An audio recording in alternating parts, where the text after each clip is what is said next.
मित्रांनो, हा व्हिडिओ थोडासा वेगळा आहे. हा व्हिडिओ शेतकऱ्यांसाठी तर आहेच, परंतु प्रत्येक कुटुंबासाठी आहे, प्रत्येक माणसासाठी आहे.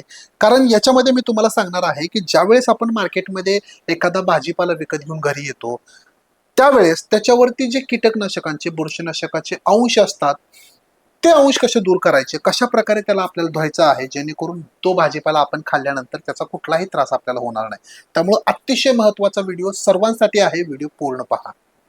बघा, आपल्याला तर माहीतच आहे की वारंवार किंवा दिवसेंदिवस त्या ठिकाणी पिकावरती वेगवेगळ्या घातक रासायनिक कीटकनाशकांचा किंवा बुरशीनाशकांचा वापर होत आहे.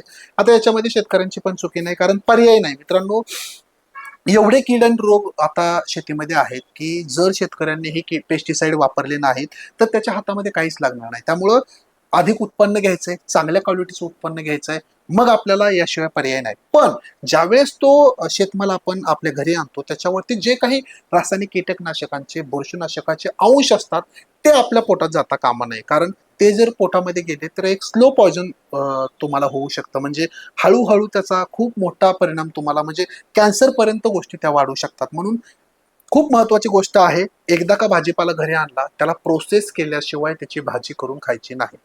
आता काय प्रोसेस करायची आहे, चला तर पाहूया.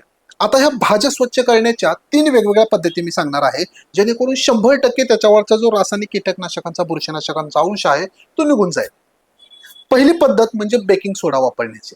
काय पद्धत आहे बघा, 1 लिटर पाणी घ्यायचं आहे, त्याच्यामध्ये 1 चमचा आपल्याला बेकिंग सोडा त्या ठिकाणी टाकायचा आहे आणि 12 ते 15 मिनिटं त्या बेकिंग सोडाच्या द्रावणामध्ये आपल्याला आपल्या भाज्या तशाच ठेवायच्या आहेत. नंतर बाहेर भाज्या काढायच्या आहेत आणि वाहत्या नळाच्या पाण्याखाली आपल्याला त्या सर्व भाज्या धुवून घ्यायच्या आहेत. मग त्याचा वापर करायचा आहे. याच्यामुळे काय होणार आहे, बेकिंग सोड्यामुळे जे काही रासायनिक कीटकनाशकांचे, बुरशीनाशकांचे जे मॉलिक्युल्स असतात, ते तुटतात आणि जवळपास 95 ते 99% ती भाजी स्वच्छ होते. कुठलेही अंश त्याच्यावरती राहत नाही. दुसरा पर्याय, कोमट पाणी, मीठ आणि हळद. तुम्हाला काय करायचं आहे, कोमट पाणी करून घ्यायचं आहे. त्याच्यामध्ये 1 चमचा मीठ, अर्धा चमचा आपल्याला हळद टाकायची आहे. सर्व ज्या भाज्या आणलेल्या आहेत, त्या भाज्या जवळपास 10 ते 15 मिनिटं त्याच्यामध्ये ठेवायच्या आहेत. बाहेर काढा आणि नंतर मग नितळ पाण्याने वाहत्या नळाखाली त्या ठिकाणी स्वच्छ धुवून घ्या. याच्यामुळे मित्रांनो काय बघा, हळद ही एक नैसर्गिक अँटीबॅक्टेरियल आहे, म्हणजे जीवाणूनाशक आहे आणि मिठामुळे भाज्यांच्या छिद्रामध्ये अडकलेली रासायनिक व धूळ पटकन त्या ठिकाणी धुवून जाते. हा देखील एक बेस्ट पर्याय आहे भाज्यांवरील रासायनिक कीटकनाशकांचे किंवा बुरशीनाशकांचे अंश धुवून काढण्याचा. आणि सर्वात बेस्ट आणि तिसरा पर्याय म्हणजे काय, विनेगरचा.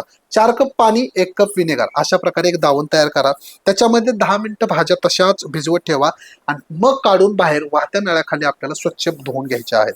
विनेगरमुळे काय होणार आहे, कीटकनाशकांचे अंश तर जाणार आहेच, पण फळांवरती आणि भाज्यांवरती असणारे घातक बॅक्टेरिया देखील 100% नष्ट होणार आहेत. चला तर मित्रांनो, आशा करतो की ही माहिती, हा व्हिडिओ तुमच्या कामी येईल.